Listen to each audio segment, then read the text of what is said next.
வணக்கம். இந்த உலகம் மனிதநேயம் மறந்து போன உலகமாக இருக்கிறது. இரக்கமில்லை, விட்டு கொடுக்கும் தன்மை இல்லை, சகிப்புத்தன்மை இல்லை, பொறுமை இல்லை.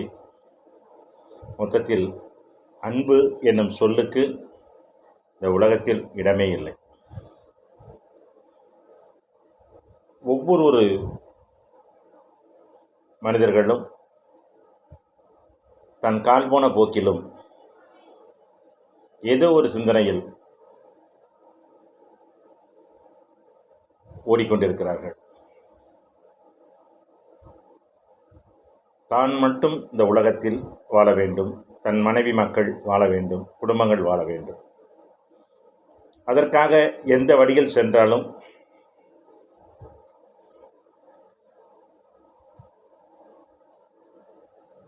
இரக்கமற்ற சூழ்நிலையில், மனிதாபிமானம் மற்ற சூழ்நிலையில் செயல்பட்டு கொண்டிருக்கிறார்கள். நாளை என்பது நமக்கு உறுதியில்லாத நாள். இன்றுதான். இன்று நாம் என்ன செய்கிறோமோ அதைத்தான். முன்னோர்கள் ஒரு பழமொழி ஒன்று சொல்வார்கள். வினை விதைத்தவன் வினையை அறுப்பான், திணை விதைத்தவன் திணையை அறுப்பான்.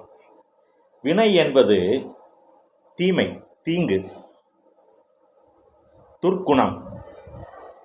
ஒரு மனிதன் எப்படி வாழக்கூடாதோ, எந்தெந்த எண்ணங்களில் வாழ்க்கை பயணம் செய்யக்கூடாதோ அந்த துர்க்குணங்கள். திணை என்பது ஆசீர்வாதம், நன்மை, நன்மை பயக்கக்கூடிய எல்லா காரியங்களையும். இதன் திணை விதைத்தவன் திணை அறுப்பான் இருக்காங்க. எப்படின்னா, நாம் நன்மை செய்தால் நாளை நமக்கோ நம் பிள்ளைகளுக்கோ நன்மை செய்ய கடவுள் காத்திருப்பார், கர்த்தர் காத்திருப்பார். இன்னைக்கு நீங்கள் எதை செய்கிறீங்களோ அதைத்தான் நாளைக்கு உங்களுக்கு விடியும்.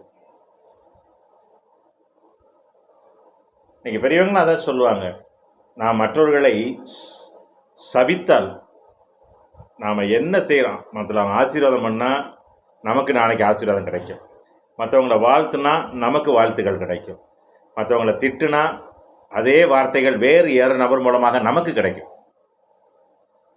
கண்டிப்பாக உண்டு. அது நடக்காமல் மட்டும் போகாது. இந்த உலகம் இந்த வேதத்தை, கிறிஸ்தவத்தை மதமாக பார்த்து கொண்டிருக்கிறது. இது மதம் அல்ல, மார்க்கம். இந்த வேதத்தை, பைபிளை எந்த ஒரு மனிதரும் பழைய ஏற்பாடு புதிய ஏற்பாடு எல்லாவற்றையும் படித்து விட்டால் மனித நேயம் உண்மையிலே வந்துவிடுங்க. இது கட்டுப்படுத்தக்கூடிய மத சடங்கும் சட்டமும் இல்லை. மார்க்கம் ஒரு மனிதன் இந்த பூமியில் எப்படி வாழ வேண்டும், தனி மனித ஒழுக்கத்தோடு,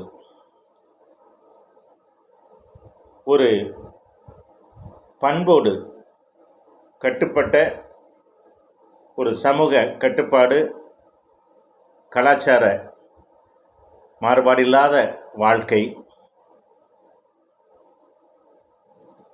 என்று வாழ்வதற்காகத்தான் இந்த வேதத்தில் நிறைய நேரங்களில் நிறைய வார்த்தைகள் சொல்லப்பட்டிருக்கு. உதாரணமாக சொல்லப்போனால், உன்னை நேசிப்பது போல பிறனை நேசிப்பாயாக. நீங்கள் மற்றவர்களிடம் அன்பாக இருக்க வேண்டும் என்பதற்காக இந்த வார்த்தைகளை சொல்லியிருக்கிறார். இந்த உலகத்தில் ரெண்டே பிரதான கற்பனை, ஒரு மனிதன் வாழ்க்கையில் கடைபிடிக்க வேண்டிய ரெண்டே கற்பனைகள். ஒன்று பிறரிடம் அன்பு செய்வது, இன்னொன்று தாய் தந்தையை கனம் பண்ணுவது, மதிப்பது, போற்றுவது, வயதானாலும் அவர்களை வைத்து அவர்களை சந்தோஷப்படுத்தி மகிழ்வது ஆயுள் காலங்கள் வரை. இன்றைக்கி அது இருக்கா? இன்றைக்கி ஒரு கூட்டு குடும்பத்தில் 6 பேர் 10 பேர் 12 பேர் பிறந்த குடும்பங்கள்லாம் உண்டு 40 வருஷத்துக்கு முன்னால். இப்போல்லாம் வீட்டுக்கு 1 போதுன்ட்டாங்க, 2 குழந்தைகள் போதும். ஆனால் இப்போ வர்றவங்க 1 போதும். இப்போ மாடர்ன் கலாச்சாரத்தில் அந்த குழந்தை கூட வேண்டாம். இப்போ நிறைய பேர் ஒரு புதிய வழிமுறைகளை தேர்ந்தெடுத்திருக்கிறார்கள், அடாப்ட் பேபின்னு சொல்லி. அப்போ கலாச்சார சீரழிவுகள், பாவத்தின் வன்மங்கள், தனி மனித ஒழுக்க கேடுகள் நிறைந்த உலகமாக மாறியிருக்கிறது. அன்பு செலுத்துறதே இல்லை. முன்னாலெல்லாம் குடும்பத்துக்குள்ளே எல்லாரும் அக்கா, தங்கச்சி, அண்ணன், தம்பி, ஒரு குடும்பமே மத்தியானம் சாப்பிடும்போது ஏதோ ஒரு விசேஷ வீடு மாதிரி இருக்கும். அவங்க அரட்டை அடிக்கும்போது வைக்கும்போது அந்த குடும்பத்தில் உள்ள உறுப்பினர்கள் 10 பிள்ளைங்க, அம்மா, அப்பா, பாட்டி, தாத்தா 14, அத்தை, மாமா, சித்தி, சித்தப்பா, இப்படி வேறு இருப்பாங்க. 20-25 பேர் இருப்பாங்க. எவ்வளோ சந்தோஷமாக இருக்கும் தெரியுமா? கூட்டு குடும்பம். அது ஒரு தெய்வ பயம் இருந்தது, ஆலோசனைகள் இருந்தது. ஆனால் இன்றைக்கி அப்படி இல்லை. கல்யாணம் முடிஞ்சவொடனே கணவன் மனைவி தனியாக வந்துடணுங்கிறாங்க.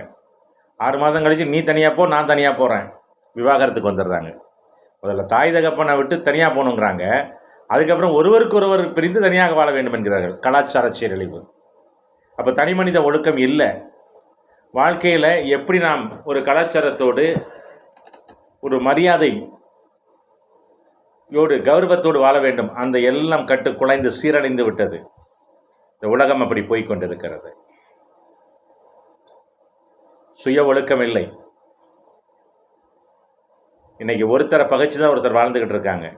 ஒரு நல்ல ஒருத்தர் தொழில் பண்ணுறாரு, அவர்கிட்ட வேலை பார்த்துக்கிட்டு இருக்காங்க, அவருக்கு போட்டியாக வந்து தனியாக தொழில் தொடங்கி அவரையும் கெடுத்து தானும் கெட்டு சீரழிந்து கொண்டு இருக்கிறார்கள். உதாரணத்துக்கு எடுத்தோம்னா ரேடியோ மார்க்கெட்டுன்னு சென்னையில் வந்து ஹார்ட் ஆஃப் சிட்டின்னு சொல்லுவாங்க, சிந்தாதிரிப்பேட்டை. இதில் ஒரு காலகட்டத்தில் வந்து எலக்ட்ரானிக் குட்ஸ், அந்த டிவி, பழைய காலத்து டிவிகள் வந்த நேரம், டேப் ரிகார்டர் வந்த நேரம், இதுக்கு உண்டான உதிரி பாகங்கள் கிடைக்கக்கூடிய தளமாக இருந்தது. பின்பு எல்இடி டிவி வந்துச்சு. அங்கே இருக்கிற அது அனைத்து கடைகளும் எல்இடி சேல்ஸாக மாறிச்சு. அப்புறம் செல்ஃபோன் வந்துச்சு, எல்லா கடையும் செல்ஃபோனாக மாறிச்சு. விசிடி வந்துச்சு, எல்லா கடையும் விசிடியாக மாறிச்சு. இப்போ லேப்டாப் வந்துச்சு, சிஸ்டம் வந்துச்சு, சிஸ்டம் கடைகளாக மாறிச்சு. இப்போ எல்லாம் லேப்டாப் ஆயிடுச்சு. எல்லாம் லேப்டாப்பில் போய்கிட்டு இருக்குது, செல்ஃபோன். இதில் பார்த்திங்கன்னா 100 தெருவில் 100 கடை இருக்கும். 100 கடைக்கு என்ன வியாபாரம் இருக்கும்? ஒரு கடை 2 கடை இருந்தால் 50 கஸ்டமர் வந்தால் ஆளுக்கு 25 பேர் வருவாங்க, லாபம் கிடைக்கும். 100 கடை இருக்குது, ஒரு நாளைக்கு 50 பேர் 60 பேர் வராங்க. இந்த 100 கடையில் எங்கே போவாங்க? அப்போ வியாபாரமாகாத கடைகள் விலைவாசியை குறைத்து கொடுக்கும் பொழுது ஒருவருக்கொருவர் அந்த தொழிலை சரித்து விட்டு கீழே வந்து விடுகிறார்கள். அப்போ சுயநலம். ஏற்ற வீட்டில் டிவி வாங்கியிருக்கேன் நான் வாங்கணும், கார் வாங்கியிருக்கேன் நான் வாங்கணும், அவன் வீடு வச்சுருக்காங்க நான் வாங்கணும், இங்கே ஏற்றி விட்டு இவங்க லோனை வாங்கி கடைசியில் லோன் கட்ட முடியாமல் காரை பேங்க்காரன் தூக்குவான், வீட்டை ஜப்திக்கு வந்துடும். இப்படி நிறைய நடக்கு. உலகை பார்த்து வாழக்கூடாது. ஆனால் அந்த உலகத்தில் வேதத்தில் சொல்லப்பட்டதை போல அன்பு காட்டுங்கள், பிறரை நேசியுங்கள். கலாத்தியரில் சொல்கிறாரு பவுலடிகளார், மோசம் போகாதிருங்கள். இந்த உலகம் மோசமான உலகம். இன்றைக்கி யாருக்கும் பாதுகாப்பு இல்லை. உண்மையான நட்புக்கு உண்மை இல்லை, நம்பிக்கை இல்லை. ஏமாத்துதல், ஒருவரை ஏமாத்துதல். நாம் யாரை நம்புகிறோமோ அவரை ஏமாற்றி விட்டு செல்வார்.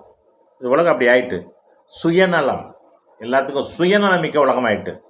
தான் மட்டும் வாழணும், தான் பிள்ளைகள் மட்டும் வாழணும், தான் குடும்பம் மட்டும் வாழணும். மற்றவங்க எப்படி பண்ணாலும் பரவாயில்லை, மற்றவர்களை அழித்தாலும் பரவாயில்லை. இதனால தான் ஏகப்பட்ட நோய்களும் விதிகளும் எத்தனையோ பேர் அழிவுகள் நடந்து கொண்டிருக்கிறது. கலாத்தியரில் சொல்றார், மோசம் போகாதிருங்கள்.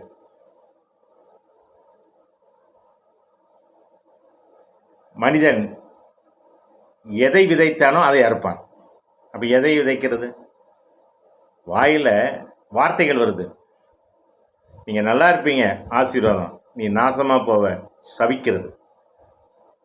இந்த தொழில் மேலும் மேலும் விருத்தியாகணும், கர்த்தர் உங்களை ஆசீர்வதிப்பார், இது ஆசீர்வாதம். கடைய ஆரம்பிச்சிட்டியா, இது எப்படி வியாபாரம் நடக்கு, என்ன ஆக போதோ பார்த்துறதுக்கோ, இது சபிக்கிறது.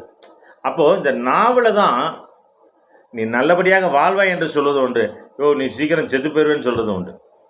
அப்போது சபிக்கிறது இந்த வாயில், ஆசீர்வதிக்கிறது இந்த வாயில். இந்த வாய் என்ன செய்யணும்? நன்மையை மட்டுமே பேச வேண்டும், சபித்தல் இருக்கக்கூடாது, வாழ்த்தணும். இன்றைக்கி நீங்கள் எதை செய்கிறீங்களோ அது பிற்காலத்தில் உங்களுக்கு வந்து விடியும். இன்றைக்கி நீங்கள் ஒரு கஷ்டப்பட்ட குழந்தைகளுக்கு உதவி செய்கிறீங்களா, ஆதரவற்றவங்களுக்கு உதவி செய்கிறீங்களா, இந்த உதவி உங்களுக்கு வேறு வழியில் இறைவன் மூலமாக கிடைக்கும். பிறரை பழி வாங்கிறது, துன்பப்படுத்துவது, ஏமாற்றுவது, மோசம் போக்குவது எல்லாம் கரெக்டு. இன்றைக்கி நல்லா இருக்கும். இன்னும் பிற்காலத்தில் இதே நீங்கள் யாரை ஏமாத்துனீங்களோ நீங்கள் ஒரு ஏமாற்றத்தில் விடுவீங்க, இதை விட பன்மடங்கு விடுவீங்க. தாய் தகப்பனை சொத்தெல்லாம் அபகரிச்சுட்டு அனாதாசிரமத்தில் கொண்டு விட்றாங்க, முதியோர் இல்லத்தில் கொண்டு விட்றாங்க. கவலைப்படாதீங்க, இன்னும் 30 வருஷம் கழித்து இதை நிலைமை உங்களுக்கு மோசமாக போகும். நீங்களாட்டு முதியோர் இல்லத்தில் விட்டீங்க, பணத்தை கட்டிட்டீங்க, உங்கள் பிள்ளைங்க நாளைக்கு என்ன பண்ணுவாங்க தெரியுமா? இலவசமாக உள்ள ஆசிரமத்தில் கொண்டு தள்ளி விட்டு போயிடுவாங்க உங்களை. அப்போ நீங்கள் எதை விதைக்கிறீர்களோ அதைத்தான் அறுப்பீர்கள். நன்மை செஞ்சால் நன்மை கிடைக்கும், தீமை செஞ்சால் தீமை கிடைக்கும். இந்த உலகத்தில் தன்னுடைய சுய லாபத்திற்காக, தன்னுடைய சுகபோக வாழ்வுக்காக மற்றவர்களை அழித்து வஞ்சித்து நாம் திருப்தி அடைவோம் என்று மட்டும் நினைக்காதீர்கள். நாளை என்று ஒன்று உண்டு, நிச்சயமாக நியாய தீர்ப்பு உண்டு. அதான் மனிதன் எதை விதைக்கிறானோ அதை அறுப்பான். நீங்கள் இன்றைக்கி எதை செய்கிறீங்களோ நாளைக்கு உங்கள் வாழ்க்கையில் கண்டிப்பாக அது வெடிக்கும். இந்த வார்த்தைகளை கேட்டுக்கொண்டிருக்கக்கூடிய அன்பு சகோதர சகோதரிகள், நன்மையை செய்யுங்கள், நல்லதை பேசுங்கள், நல்ல சிந்தனைகளை சிந்தியுங்கள். இந்த உலகம் பறந்து விரிந்தது.